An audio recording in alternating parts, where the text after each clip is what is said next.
What's going on, guys? Michael from MMA Island. We're here with Zach. We're here with the fight picks. We're here with a great fight.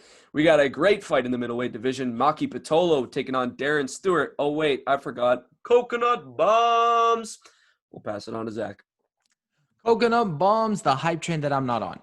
I just okay. It's kind of sounds weird to say. I just don't believe in the skills of Maki Pitolo at all.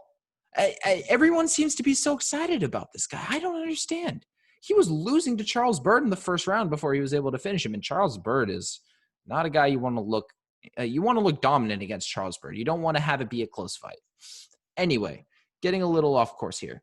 Maki Pitolo, we know what he does, right? We know what he does. He throws coconut bombs.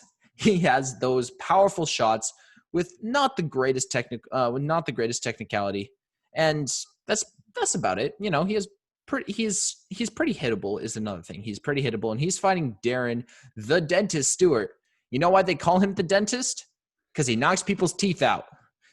If there is a guy to have more power than Maki Pitolo that he could fight right now, it's Darren Stewart. Darren Stewart throws shots with an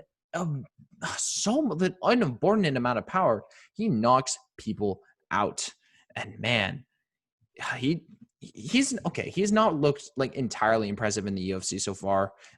Only 4 wins compared to 5 losses.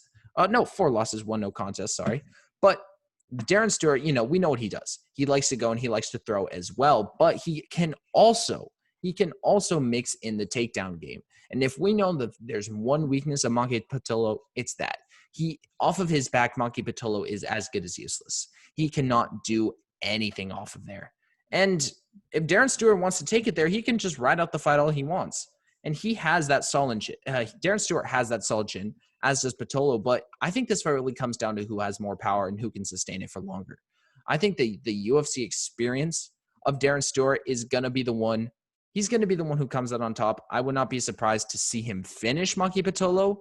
Or, yeah, I don't know. He's not going to submit him. He might. I think it's actually a pretty equal likeliness between the 3 outcomes. So I'm not going to give that one. I'm just going to say Darren Stewart wins and keep it at that. All right, fair enough. So we do have a disagreement on this one. I will be going with Coconut Bombz in this one. Close fight. So I wanted to mention this again. I mentioned this before with the same scenario earlier in the card. If you guys didn't watch it, make sure you go back. You got to watch an early prelims to main card because that's how we film it. So talking about this fight, it's at a 50.3% chance for Maki Pitolo. Going back to the Justin James, Gavin Tucker fight, that is also at a 50.3% chance. Both of those being so close to 50%, I update the data throughout the card as there's what so what is that? There's 9 fights before this fight. 9 fights before this fight. 9 fights could shift it in Stewart's favor for the UFC calculator. Me personally, I also am going with Maki Pitolo on this one. Talking about Pitolo looked good against his fight with Byrd.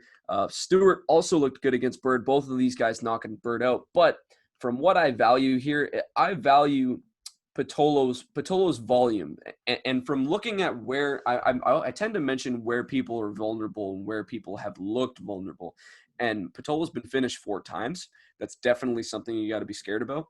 He got knocked out cold in the Kane fight back in 2016. Looking at Stewart's been submitted twice.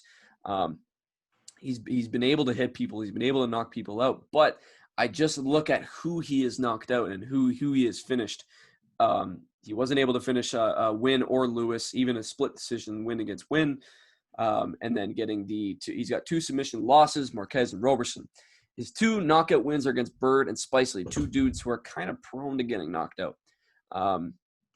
So I think I'm going to go with Pitolo in this one. Again, with the UFC calculator, this is a very close fight in my eyes. The height is going to play a factor, in my opinion, with Stewart being the taller fighter. I do think Pitolo is going to want to kind of take a more calmed approach to this, kind of lead into the fight, start with 1-2s, start with one hits, go to the legs, just kind of be able to bring his way into the fight and not so much get into a brawl because, as you mentioned about Stewart, this dude has bombs, but Coconut Bombz has bombs as well. Just looking at the vulnerability and where these guys have been finished, Pitolo being knocked out twice in his career, I don't think it's the greatest idea to get him into a brawl. Kind of just be technical fight with Stewart because I do think Pitolo is a very good technical striker. Underrated on the ground as well. I don't think he should take the fight to the ground. Um, if he does, Stewart is kind of more vulnerable there than Pitolo is. I think I'm going to have to go with Pitolo on this one, agreeing with the UFC calculator, passing it on to the outcome calculator. It's got it at a 54.6% chance for, wait for it, knockout. Excited to see this one. I won't say it's a knockout for Pitolo. I'll have to say this one goes to Pitolo by decision. I think, as I mentioned, he's kind of the more technical fighter, not so much relying on the power. And I think he's able to kind of just piece his way in and out, and not so much piece Darren Stewart up. Because as I mentioned multiple times, this is a very, very close fight. Kind of a matchup of who is better at the styles that they're all both very good at. They like to stand up. They like to throw power shots. Really excited to see this one. I got the underdog in this one. I want to know what you guys think. If you guys are going with the guy with the power, with the less vulnerability, I wouldn't blame it, because this one's very, very close. So talking about the stats for a quick second, just looking at the striking accuracy, they're both even. Striking absorbs, they're both pretty well even. The striking defense goes to Stewart, but they're very, very close. The one thing that I have to point out is the strikes landed per minute, albeit only in 2 fights, but he's got 5.22 strikes per minute, and Stewart has 2.94. In 5 fights. Obviously, we saw the split decision against Shabazian. Stewart had some good moments in that fight.